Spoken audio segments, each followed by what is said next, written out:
السلام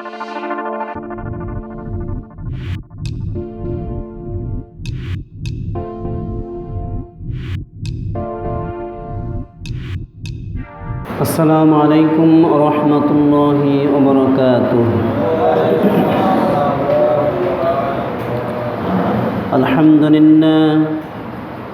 الحمد لله نحمده ونستعينه ونستغفره ونؤمن به ونتوكل عليه ونعوذ بالله من شرور أنفسنا ومن سيئات أعمالنا. من يهد الله فلا مضل له ومن يضلله فلا هادي له. ونشهد أن لا إله إلا الله وحده لا شريك له. ونشهد أن سيدنا وحبيبنا ومولانا محمدا عبده ورسوله الذي أرسله بالحق بشيرا ونذيرا وداعيا إلى الله بإذنه وسراجا منيرا. فقد قال الله تعالى في كلامه المجيد والفرقان الحميد: أعوذ بالله من الشيطان الرجيم. بسم الله الرحمن الرحيم. إن الله وملائكته يصلون على النبي يا أيها الذين آمنوا صلوا عليه وسلموا تسليما. اللهم صل على محمد وعلى آل محمد كما صليت على إبراهيم وعلى آل إبراهيم إنك حميد مجيد. اللهم بارك على محمد وعلى آل محمد كما باركت على إبراهيم وعلى آل إبراهيم إنك حميد مجيد. أما بعد সম্মানিত মুসল্লি ইকরাম, আল্লাহ তাআলার দরবারে লাখো কোটি শুকরিয়া আদায় করছি যে রব্বুল ইজ্জত দয়া করে আজ আমাদেরকে জিলকাদ মাসের আজকে 13 তারিখ এই পবিত্র জুমায় যে রব্বুল আলামিন রব্বুল ইজ্জত আমাদেরকে উপস্থিত হওয়ার তৌফিক দান করলেন, শারীরিক যোগ্যতা দান করলেন, মানসিক সক্ষমতা যে মুনিব আমাদেরকে দিলেন, সেই মুনিবের দরবারে আমরা সমস্বরে শুকরিয়া আদায় করছি। আমরা সকলেই বলছি আলহামদুলিল্লাহ। রব্বানা লাকাল হামদ হামদান কাসীরান তাইয়্যিবান মুবারাকান ফীহি ইয়া রাব্বি কামা ইয়ানবাগী বিজালালি ওয়াজহিকা ওয়া আযীমি সুলতানিকা। মহান রবের দরবারে আমরা শুকরিয়া আদায় করে নিলাম। সম্মানিত ভাইরা, আমরা ধারাবাহিক আলোচনা করতেছিলাম যে বিষয়টির উপরে, সেটা হলো জুম্মার নামাজ। বিগত 2 জুম্মায় আমরা এই বিষয়ের উপরে আলোচনা করেছি। আজকে বাকি আলোচনা শেষ করব ইনশাআল্লাহ, যদি আল্লাহ আমাদেরকে তৌফিক দান করেন। আমরা মহান রবের কাছে সাহায্য চাই। সুবহানাকা লা ইলমা লানা ইল্লা মা আল্লামতানা ইন্নাকা আনতাল আলিমুল হাকীম। রব্বি ইশরাহ লি সাদরি ওয়ায়াসসির লি আমরি ওয়াহলুল উকদাতাম মিন লিসানি ইয়াফকাহু কওলি। আল্লাহ যেন আমাদেরকে বলার তৌফিক দান করেন, আমরা বলি আমিন। আমরা জুম্মার ফজিলত, গুরুত্ব, মর্যাদা এ বিষয়ের উপরে আলোচনা বিগত 2 জুম্মায় করেছি। আজকে বাকি আলোচনা শেষ করব ইনশাআল্লাহ। আল্লাহ তাআলা গুরুত্ব সম্পর্কে তো আমরা আলোচনা শুনেছি বিগত জুম্মায়। জুম্মার দিন আসলে কাজকর্ম, ব্যবসা বাণিজ্য, চাকরি বাকরি সব ছেড়ে দিয়ে আল্লাহর ইবাদতের জন্যে মসজিদের দিকে চলে আসতে হবে, তাই না? আলহামদুলিল্লাহ আমরা এটা আসার চেষ্টা করি। আল্লাহ তাআলা আমাদেরকে আসার তৌফিক দান করেন, আমরা বলি আমিন। সম্মানিত ভাইরা, জুমার নামাজ অনেকে আছে আমরা ইচ্ছে করে জুম্মার নামাজ আদায় করতে চাই না, অবহেলা করে, গাফিলতি করে বাসায় ঘুমায় থাকি, কিন্তু জুম্মা আদায় করতে চাই না। আছে না অনেকে? আছে। তা না হলে আজকের জুম্মার নামাজ, এই মসজিদ তো এতক্ষণ পুরো কানায় কানায় ভরে যাওয়ার কথা ছিল, তাই না? কিন্তু ভরে না। দেখা যায় খুতবার কিছুক্ষণ আগে লোকজন আসে, মসজিদ ভরে খুতবার কিছুক্ষণ আগে এসে। তারপরে এলাকায় যত লোক আছে, যত লোকের উপরে নামাজ ফরজ, পুরুষ যত লোকের উপরে নামাজ ফরজ, এই মসজিদের আশেপাশে এই বাসিন্দা যত লোক আছে মসজিদ এরিয়ার ভিতরে, এই লোকগুলি যদি মসজিদে আসে জুম্মার দিনে, আমার মনে হয় যে এরকম দুটি মসজিদের প্রয়োজন হবে। কি বলেন? তাই কি না? না আমি ভুল বললাম? এরকম দুটি মসজিদের প্রয়োজন হবে কি না? দুটি মসজিদের প্রয়োজন হবে। তার মানে অনেকে আছে যে নামাজ ফরজ কিন্তু ইচ্ছা করে মসজিদে আসে না। আল্লাহর নবী তাদের শানে বলেছেন, আনাবি কাতাদাতা রাদিয়াল্লাহু তাআলা আনহু قال قال رسول الله صلى الله عليه وسلم من ترك ثلاث جمع তাহাউনান বিহা তবা আল্লাহু আলা কলবিহি, রাহু আবু দাউদ ও তিরমিজি ও নাসাই। হাদিসটি আবু দাউদ, তিরমিজি এবং নাসাইয়ের ভিতরে এসেছে। হযরত ইবনে কাতাদা রাদিয়াল্লাহু তাআলা আনহু হাদিস বর্ণনা করেছেন। তিনি বলেন, হুজুর সাল্লাল্লাহু আলাইহি ওয়াসাল্লাম বলেছেন, মান তারাকা সালাসা জুমাইন তাহাউনান, যে ব্যক্তি ইচ্ছাকৃতভাবে অবহেলাবশত ইচ্ছা করে 3 জুমা পরপর আসবে না। পরপর কয় জুমা? 3 জুমা যে ব্যক্তি আসবে না, ইচ্ছা করে মসজিদে আসবে না, জুম্মার নামাজে উপস্থিত হবে না, তবা আল্লাহু আলা কলবিহি, আল্লাহ তার কলবকে, অন্তরকে বক্র করে দেন। নাউজুবিল্লাহ। আল্লাহ তার অন্তরকে কি করেন? বাঁকা করে দেন। সে হিদায়াত পায় না, সে হিদায়াতের সঠিক পথ দেখতে পায় না, হিদায়াতের রাস্তা সে দেখতে পাবে না। তার অন্তরকে আল্লাহ বক্র করে দেন, বাঁকা করে দেন। সুতরাং এটা যেন আমাদের না হয়, তাই না? আল্লাহ তাআলা এই অবস্থা থেকে আমাদেরকে মুক্তি দিক, আমরা বলি আমিন। সম্মানিত ভাইরা, আবার অনেকে আছে মসজিদে আসি, দেখা যায় যে আসছি পিছনে কিন্তু বসবো আগে, এরকম একটা টেন্ডেন্সি আমাদের ভিতরে আছে কিনা? কিছু কিছু লোকের ভিতরে টেন্ডেন্সিটা আছে যে আসবো পিছনে, বসবো আগে, আগে জায়গা থাকবা না থাক আমাকে আগে বসতে হবে, হ্যাঁ? আরেকজনকে সরিয়ে দিয়ে সেখানে বসা, ঘাড়ের উপরে পা দিয়ে সামনের দিকে অগ্রসর হওয়া। কি বলেন? এরকম হয় না? কিছু লোক এরকম করেন। এদের সম্পর্কে আল্লাহ রাসূল সাল্লাল্লাহু আলাইহি ওয়াসাল্লাম স্পষ্ট কথা বলেছেন। আল্লাহর নবী বলেন, ওয়ান মুআয ইবনে আনাস রাদিয়াল্লাহু তাআলা আনহু আন্নান নাবিয়্য সাল্লাল্লাহু আলাইহি ওয়াসাল্লাম নাহানিল হাবওয়াতিন ইয়াউমাল জুমআতি ওয়াল ইমামু ইয়াখতুবু। এখানে পা রাখার ব্যাপারে আল্লাহ রাসূল সাল্লাল্লাহু আলাইহি ওয়াসাল্লাম যেটা বলেছেন এর আগের হাদিস, আন মুআয ইবনে আনাস জোহানিন রাদিয়াল্লাহু তাআলা আনহু আন আবিহি ক্বালা ক্বালা রাসূলুল্লাহ সাল্লাল্লাহু আলাইহি ওয়াসাল্লাম মান তাখাত্তা রিকাবান নাস ইয়াউমাল জুমআতি ইত্তাখাযা জাসরান ইলা জাহান্নাম। খুব মারাত্মক কথা।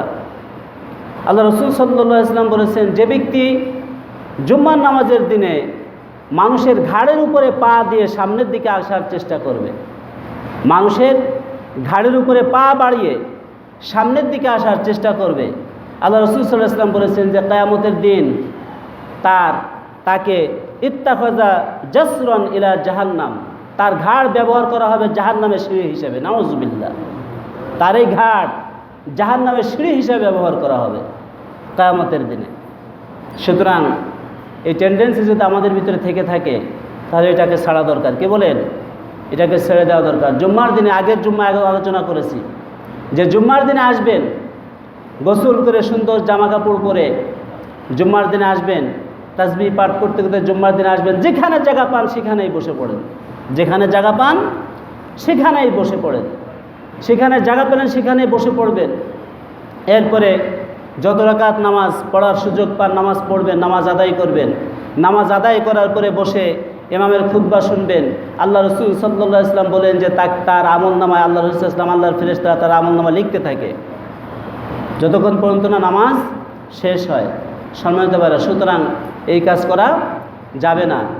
আরেকটি বসার আদব, জুম্মার দিনের মসজিদে এসে বসার আদব, মসজিদে এসে বসার আদব, বসার আদব সম্পর্কে রাসূল ইসলাম যেটা বলেছেন, আন মুআয ইবনে আনাস রাদিয়াল্লাহু তাআলা আনহু আন্নান নাবিয়্য সাল্লাল্লাহু আলাইহি ওয়াসাল্লাম নাহা আনিল জুমআতি নাহা আনিল হাবওয়াতি ইয়াউমাল জুমআতি ওয়াল ইমামু ইয়াখতুবু। আবু দাউদ শরীফের হাদিস হয়তো মুআয ইবনে আনাস রাদিয়াল্লাহু তাআলা আনহু বলেন, নিশ্চয় রাসূল সাল্লাল্লাহু আলাইহি ওয়াসাল্লাম নিষেধ করেছেন জুম্মার দিনে মসজিদে এসে হাবওয়া অবস্থায় বসতে। হাবওয়া অবস্থায় বসা বলতে হলো যে দু পা উঁচু করে সামনের দিকে বসে না, অনেকে দু পা উঁচু করে হেলান দিয়ে পিছনের দিকে হেলান, হ্যাঁ এই যে আমাদের সেক্রেটারি সাহেব দেখাচ্ছেন সুন্দর করে, হ্যাঁ দুই পা উঁচু করে হেলান দিয়ে, কিছুর সাথে হেলান দিয়ে অথবা হাতে পিছনে হাত রেখে হেলান দিয়ে বসে, এই বসাকে বলে হাবওয়া বসা। রাসূল সাল্লাল্লাহু বলছেন এই বসতে, এইভাবে বসতে আল্লাহ রসুল সাল্লাল্লাহু আলাইহি ওয়াসাল্লাম আমাদেরকে নিষেধ করেছেন। এভাবে জুম্মার দিনে মসজিদে এসে, জুম্মার দিন শুধু নয় মসজিদে এসে এভাবে বসা যাবে না। এটা মসজিদের বসার আদব নয়। মসজিদে বসার সবচেয়ে উৎকৃষ্ট আদব হচ্ছে নামাজের সুরতে বসা, সবচেয়ে উৎকৃষ্ট আদব। এরপর আমরা যেভাবে বসছি বসেন, অসুবিধা নাই, এভাবে বসা হাদিসে নিষেধ আসে নাই। কিন্তু এভাবে হাবওয়া বসা, দুই পাকে খাড়া করে হেলান দিয়ে এভাবে বসতে রাসূল সাল্লাল্লাহু আলাইহি ওয়াসাল্লাম আমাদেরকে নিষেধ করেছে। এটা দেখা যায় আমাদের মসজিদেও দেখা যায়। আমরা এই বসা থেকে বিরত থাকার চেষ্টা করব ইনশাআল্লাহ। আল্লাহ আমাদেরকে তৌফিক দিক, বলে আমিন। এরপরে মসজিদে এসে আমরা কি করি? মসজিদে এসে আমরা একে অপরের কথা বলি, একে অপরের কথা বলি, কানাকাটি করি, তাই না? কথাবার্তা বলি, হোক সেটা যত প্রয়োজনীয় কথা হোক না কেন, মসজিদে এসে জুম্মা ইমাম সাহেব যখন খুতবার জন্য বসেন তখন আর কোনো কথা বলা যাবে না, তখন আর কোনো কথা বলা যাবে না। সেই কথা যত প্রয়োজনীয় হোক না কেন, প্রয়োজনীয় কথা পরে সারেন। আর না ইমাম সাহেবের আলোচনার পরে বলেন যে আমাদের কিছু প্রয়োজন আছে, কিছু কথা আমরা বলবো, পরামর্শ আছে বলবো, করেন, অসুবিধা নেই। কিন্তু সেটা খুতবার ভিতরে নয়। খুতবার ভিতরে সম্পর্কে আল্লাহ রাসূল সাল্লাল্লাহু আলাইহি ওয়াসাল্লাম বলেছেন, আন ইবনে আব্বাস রাদিয়াল্লাহু তাআলা আনহু ক্বালা রাসূলুল্লাহ সাল্লাল্লাহু আলাইহি ওয়াসাল্লাম মান তাকাল্লামা ইয়াওমাল জুমআতি ওয়াল ইমামু ইয়াখতুবু ফাহুয়া কামাসালিল হিমারি ইয়াহমিলু আসফারা ওয়াল্লাযী ইয়াকুলু লাহু আনসিত লাইসা লাহু জুমআতান। রাহু আহমদ শরীফের 86 হাদিস গ্রন্থের মধ্যে শ্রেষ্ঠ একটি হাদিস গ্রন্থ হল আহমদ শরীফের ভিতরে হযরত ইবনে আব্বাস রাদিয়াল্লাহু তাআলা আনহু বলেন, আল্লাহ রাসূল সাল্লাল্লাহু আলাইহি ওয়াসাল্লাম বলেছেন, মান তাকাল্লামা ইয়াওমাল জুমআতি ওয়াল ইমামু ইয়াখতুবু। যে ব্যক্তি জুম্মার দিনে জুম্মার ঘরে ইমাম খুতবা দিচ্ছেন, ইমাম আলোচনা রাখছেন, খুতবা দিচ্ছেন, এই অবস্থায় যে ব্যক্তি কথা বলবে অথবা তার কথা আরেকজন বলতে, সে কথা বলতেছে, আরেকজন তার কথাকে প্রোটেকশন দিচ্ছে, ভাই কথা বলো না, বন্ধ করো। এই দুজনের ব্যাপারে আল্লাহ রসুল বললেন যে দুইজন হলো গাধার, এই দুজন উদাহরণ হলো গাধার ন্যায়। কার ন্যায়? গাধার ন্যায়। গাধা বই বহন করে তার পিঠের উপরে। গাধা কি করে? পিঠের উপরে পুস্তক বহন করে, বই বহন করে, কিন্তু গাধা বোঝে না এই বই কত মূল্যবান। গাধা বোঝে না এই বই কত মূল্যবান, এই বইয়ের ভিতরে কি জ্ঞান সম্পন্ন কথা আছে এটা গাধা বোঝে না। অথবা গাধা চিনির বোঝা বহন করে নিয়ে যাচ্ছে, গাধা জানে না এই চিনি মিষ্টি না ঝাল না টক। আল্লাহর নবী বলেন, যে ব্যক্তি জুম্মার দিনে মসজিদে এসে এভাবে কথাবার্তা বলবে তার কোনো জুম্মার নামাজ নাই, তার জুম্মার নামাজ হয় না। অথবা কেউ কথা বললে সেটাকে চুপ করানোর জন্য চেষ্টা করলো, আল্লাহ রসুল বললেন লাইসা লাহু জুমাতুন, তার কোনো জুম্মার নামাজ নাই, মানে তার জুম্মা হয় না, তার জুম্মা হবে না। সুতরাং মসজিদে এসে যে আমরা কথাবার্তা বলি, আমরা অবশ্যই চেষ্টা করবো এই মসজিদে এসে কথা বলা না বলার জন্য। অবশ্যই চেষ্টা, মানে কি কথাবার্তা বলা গুনাহের কাজ, কবিরা গুনাহ, ছোটোখাটো গুনাহ না, ছোটোখাটো গুনাহ নয়, কবিরা গুনাহ। খুতবা শোনা ওয়াজিব, খুতবা শোনা কি ওয়াজিব। খুতবা শুনবেন না, কথাবার্তা বলবেন। আল্লাহ রসুল বলেন লাইসা লাহু জুমাতুন, তার কোনো জুম্মার নামাজ নাই, তার জুম্মার নামাজ হবে না। সুতরাং এ ধরনের কাজ থেকে আমরা বিরত থাকার চেষ্টা করি সম্মানিত ভাইরা। এরপরে আমি যেটা বলতে চাই সেটা হলো, কথা তো অনেক গত 2 জুম্মা হয়েছে, তারপরে যেটা আরেকটি হাদিস, আল্লাহ রসুল সাল্লাল্লাহু আলাইহি ওয়াসাল্লাম এখন মসজিদে এসে আমরা কয় রাকাত নামাজ আদায় করব, তাই না? গত জুম্মার আগের জুম্মায় বলেছি এ বিষয়ে। রাসূল বলছেন যে মসজিদে যে ব্যক্তি আসবে সুন্দরভাবে যত রাকাত পাবে তত রাকাত আদায় করবে। এখন কয় রাকাত আমরা আদায় করব? মসজিদে তাহিয়াতুল ওযু, এটা শুধু জুম্মার সাথে সংশ্লিষ্ট নয়। দুখুলুল মসজিদ, এটা শুধু জুম্মার সাথে সংশ্লিষ্ট নয়। তাহিয়াতুল ওযুর নামাজ এবং দুখুলুল মসজিদ নামাজ, আপনি যখন ওযু করবেন তখনই তাহিয়াতুল ওযু নামাজ পড়েন। এটা জুম্মার নামাজের সাথে কোনো সংশ্লিষ্টতা নয়। হ্যাঁ, জুম্মার দিনে আপনি পড়েন, অসুবিধা নাই, জুম্মার দিনে পড়েন, অসুবিধা নাই। শুধু জুম্মার নামাজ এটা নয়, শুধু জুম্মার নামাজ এটা নয়। দুখুলুল মসজিদ, এটা শুধু জুম্মার নামাজ নয়। আপনি যখনই মসজিদে প্রবেশ করবেন তখনই, যদি নিষিদ্ধ সময়, 3টি সময় নিষিদ্ধ নামাজ পড়া, 3টি সময় নিষিদ্ধ নয়, এই 3টি সময় ছাড়া, আর অনেকে বলেন যে আসরের পরে আর ফজরের ফরজ নামাজের পরে, এই 2টি সময় ছাড়া। আসরের নামাজে ইমাম আবু হানিফা রহমতুল্লাহ আলাইহি বলছেন যে আসরের নামাজের পরে, আসরের ফরজ নামাজ আদায়ের পরে মাগরিব পর্যন্ত নামাজ পড়া মাকরুহ, আর ফজরের ফরজ নামাজের পরে সূর্য ওঠার আগ পর্যন্ত কোনো নামাজ পড়া, নফল নামাজ, এটা মাকরুহ। অবশ্য অন্যান্য ইমামদের মতো এটা মাকরুহ না, অন্যান্য ইমামদের মতো এটা মাকরুহ না সম্মানিত ভাইরা। তো সুতরাং এই সময়ে ছাড়া আপনি যখনই মসজিদে প্রবেশ করবেন তখনই যদি অজু করেন, প্রথমে অজু করে 2 রাকাত দুখুলুল মসজিদ তাহিয়াতুল ওযু আদায় করেন। এরপরে মসজিদে প্রবেশ করবেন, তাহিয়াতুল ওযু আদায়ের পরে মসজিদে 2 রাকাত দুখুলুল মসজিদ 2 রাকাত নামাজ আদায় করেন। এরপরে আল্লাহ রসুল সাল্লাল্লাহু আলাইহি ওয়াসাল্লাম বললেন, আল্লাহ রসুল সাল্লাল্লাহু আলাইহি ওয়াসাল্লাম অভ্যাস ছিল 4 রাকাত নামাজ আরও আদায় করা। 4 রাকাত নামাজ রসুল সাল্লাল্লাহু আলাইহি ওয়াসাল্লাম আদায় করতেন, হাদিস দ্বারা সেটা প্রমাণ পাওয়া যাচ্ছে। আল্লাহ রসুল সাল্লাল্লাহু আলাইহি ওয়াসাল্লাম বলেন, আন আবি হুরায়রা রাদিয়াল্লাহু তাআলা আনহু قال قال رسول الله صلى الله عليه وسلم إذا صلى أحدكم الجمعة فيصلي بعدها 4 রাহু মুসলিম।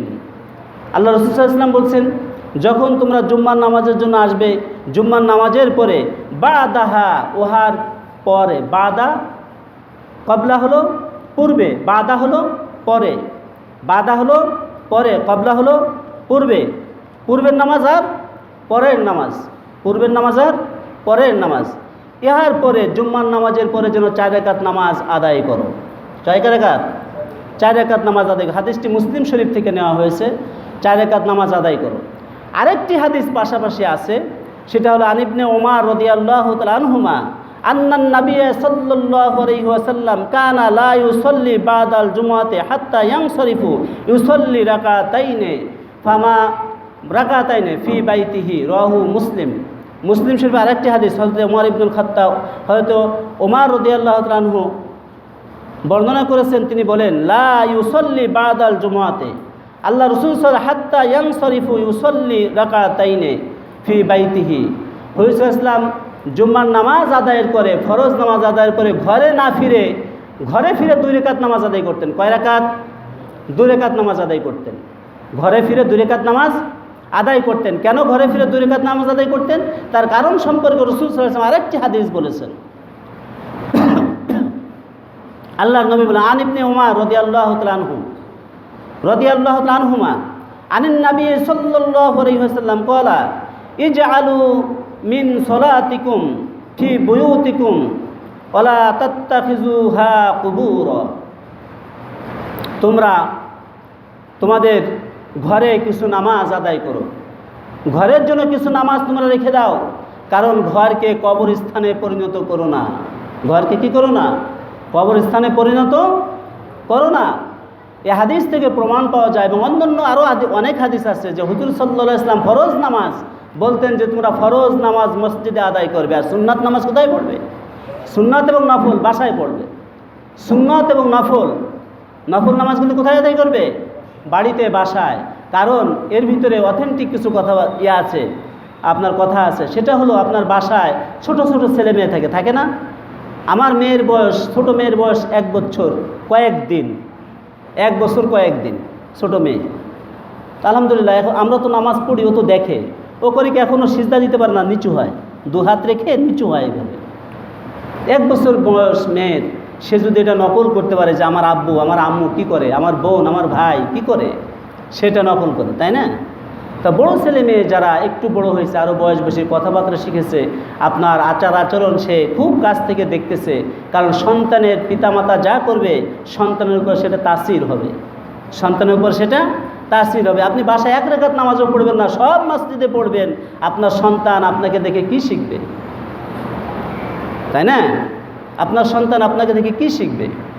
এই জন্য আল্লাহ রসুল সাল্লাল্লাহু আলাইহি ওয়াসাল্লাম বলেছেন যে তোমরা ঘরকে কবরস্থানে পরিণত করো না। কবরস্থানের মানুষ যেমন নীরব থাকে, ঘরটাকে নীরব রেখো না, ঘরটাকে সরব রাখো, ঘরের ভিতরে নফল ইবাদত করো, কোরআন তেলাওয়াত করো, নফল নামাজগুলি ঘরের ভিতরে আদায় করো। ঘরই নফল নামাজের জন্য উত্তম, ঘরে নফল নামাজের জন্য উত্তম, ঘরের ভিতরে নফল নামাজ আদায় করো। এরপরে আসেন আমরা মসজিদে এসে 2 রাকাত নামাজ প্রথমেই হুজুর সাল্লাল্লাহু আলাইহি ওয়াসাল্লামের এসে 2 রাকাত নামাজ আদায় করতে মর্যাদা সম্পর্কে ডাকলেন, ডেকে বললেন যে বেলাল, আরেকটি হাদিস, তুমি এমন কি আমল করো হুজুর সাল্লাল্লাহু আলাইহি ওয়াসাল্লাম যখন মেরাজ, যে আমলের কারণে আমি জান্নাতের ভিতরে তোমার পায়ের শব্দ শুনতে পারলাম। সুবহানাল্লাহ। হয়তো বেলাল তো শুনে কেঁদে দিলেন যে রাসূল, আমার আর কি আমল থাকতে পারে যে আমলের কারণে আমি জান্নাতে যেতে পারি, জান্নাতে আপনি আমার পায়ের শব্দ শুনতে পারেন, এমন আর কি আমল থাকতে পারে? আল্লাহ রসুল বললেন যে বেলাল, তুমি কি আমলটা করো আমাকে একটু বলো। হয়তো বেলাল বললেন যে হে রসুল, এমন উল্লেখযোগ্য কোনো আমল তো আমি করি না, তবে হ্যাঁ আমার অভ্যাস হচ্ছে যে আমি যখনই অজু করি, আমার যখন অজু ছুটে যায়, আমি যখন অজু ছুটে যায় তখন সাথে সাথে আমি অজু করে নেই, সাথে সাথে অজু করে নেই।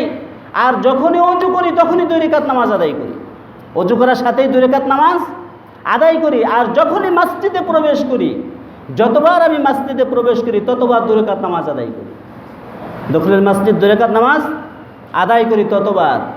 সুতরাং এই দখলের মসজিদ নামাজের আদায়ের গুরুত্ব রয়েছে, তবে হ্যাঁ খুতবার সময়ে নয়, খুতবার সময়ে নয়। ইদা খরাজাল ইমামু বিল খুতবাতে ফালা সলাতা ওয়ালা কালামা, ইমাম সাহেব যখন খুতবা দেওয়ার জন্য দাঁড়াবেন, বের হবেন, তখন কোনো নামাজও নাই, কোনো কথাও নাই।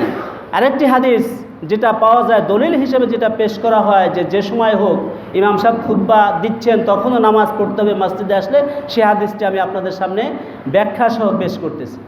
হাদিসটি হচ্ছে আন জাবির রাদিয়াল্লাহু তাআলা আনহু قال قال رسول الله صلى الله عليه وسلم جاء رجل والنبي يخطب الناس يوم الجمعة فقال أصليت يا فلان قال لا قال قم فاركع فاركع।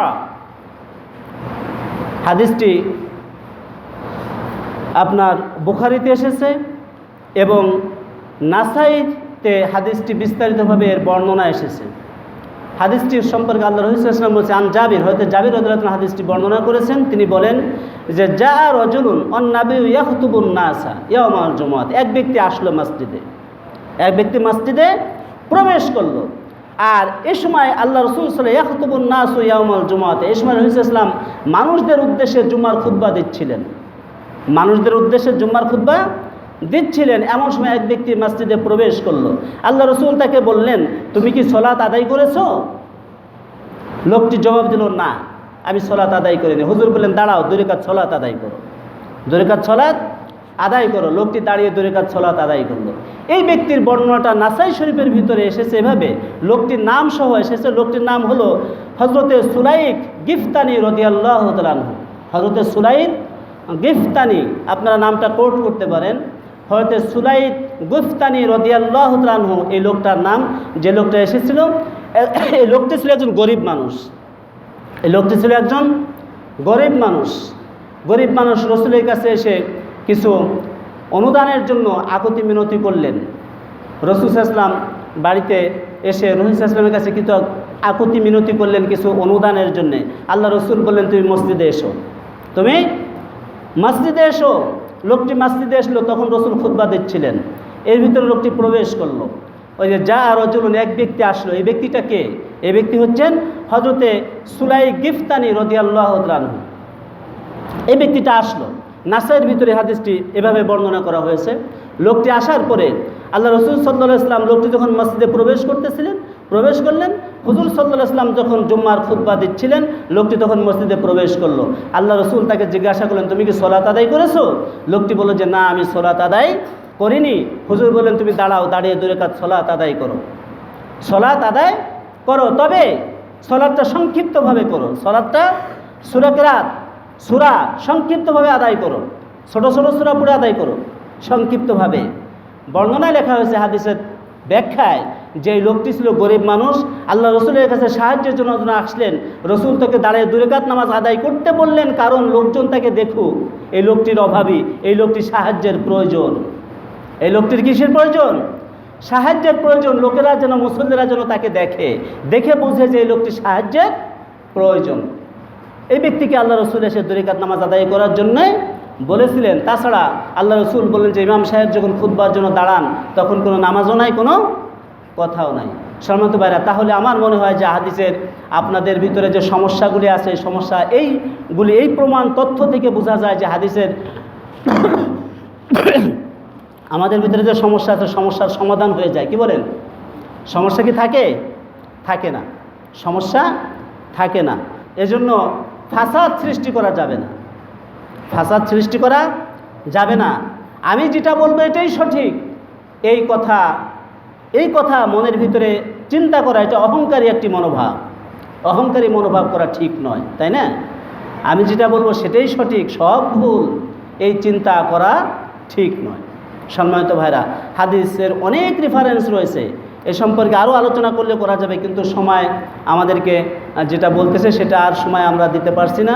সম্মানিত ভাইরা, এরপরে আল্লাহ রসুল সাল্লাল্লাহু আলাইহি ওয়াসাল্লাম এই যে হাদিসগুলি আমি বর্ণনা করলাম, এই হাদিস থেকে বোঝা যায় যে হুজুর সাল্লাল্লাহু আলাইহি ওয়াসাল্লাম সব কথার সামারাইজ কথাগুলি আমি আজ বলতে চাই, যেহেতু শেষ দিন আজ। প্রথম কথা হচ্ছে যে এই 3 দিনের যে আলোচনা, এই আলোচনা থেকে আমরা যে শিক্ষা নিতে পারি সেটা হলো জুম্মার দিন যখন আসে, জুম্মার দিন সপ্তাহের সবচেয়ে শ্রেষ্ঠ দিন। জুম্মার দিন সপ্তাহের সবচেয়ে শ্রেষ্ঠ দিন।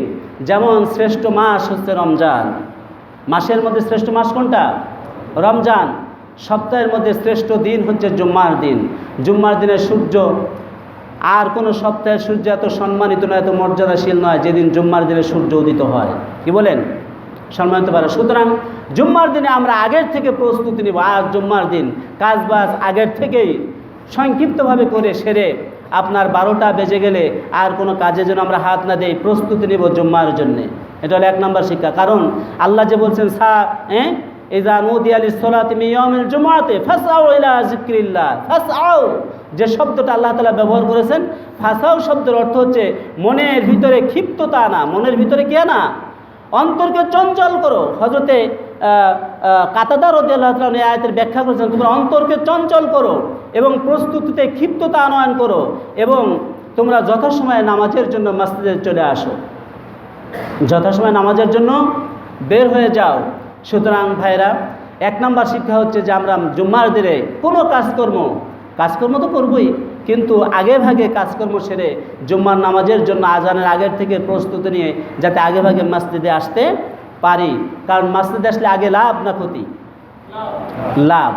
ওই যে বলেছিলাম যে ব্যক্তি আগে আসবে সে জন্য একটা উট কুরবানি করলো। আল্লাহ রসুল বললেন যে ব্যক্তি জুম্মার দিন আগে আসলো সেজন্য একটা উট কুরবানি করলো। আমাদের তো তৌফিক নাই উট কুরবানি করার, আছে নাকি?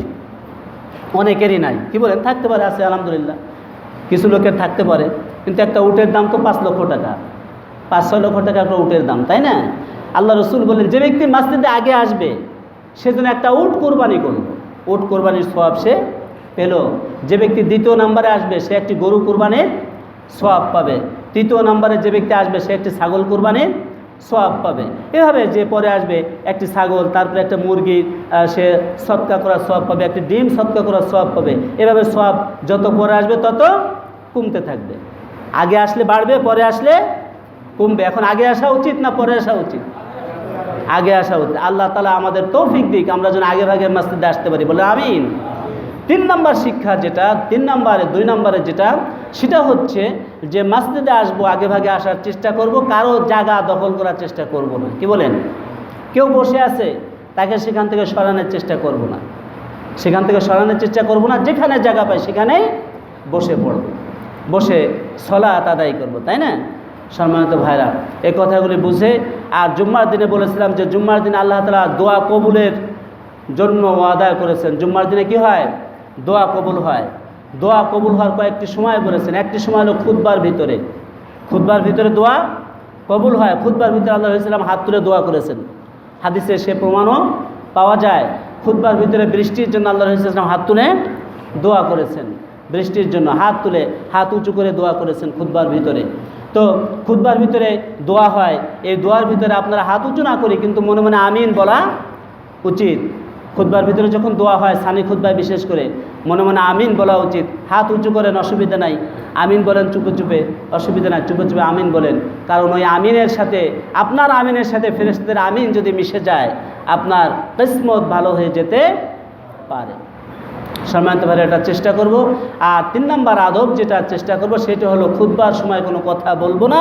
খুতবার সময় অ্যাটেন্টিভলি ইমাম সাহেবের খুতবার দিকে মনোযোগী হব, নীরবে নিশ্চুপে খুতবা শোনার চেষ্টা করব। আর একটা হলো বসার ক্ষেত্রে, আপনার ওই যে বসার ক্ষেত্রে পাকে উঁচু করে কিবলার দিকে দিয়ে নিচে পিছনের দিকে ভর দিয়ে এই বসাটা আমরা বসবো না। ওই যে এক ভাই বসেছেন, এভাবে বসা ঠিক নয় জুম্মার ভিতরে, জুম্মার ভিতরে, ঠিক আছে? মসজিদের ভিতরে বসে এভাবে বসা ঠিক নয় ভাই, আপনি আমার মনে কিছু নিয়েন না, ঠিক আছে? তো এভাবে আমরা বসবো না, ঠিক আছে? আল্লাহ তাআলা আমাদের সকলকে এ কথাগুলি বুঝে এবং এর সঠিক আমল করে জুম্মার নামাজের থেকে যে ফজিলত, জুম্মার নামাজের থেকে যে আপনার যা পুরস্কার আমরা পেতে পারি, আল্লাহ তাআলা সেই তৌফিক আমাদেরকে দান করুক। আমা তৌফিক ইল্লা বিল্লাহ। আসসালামু আলাইকুম ওয়া রাহমাতুল্লাহি ওয়া বারাকাতুহু।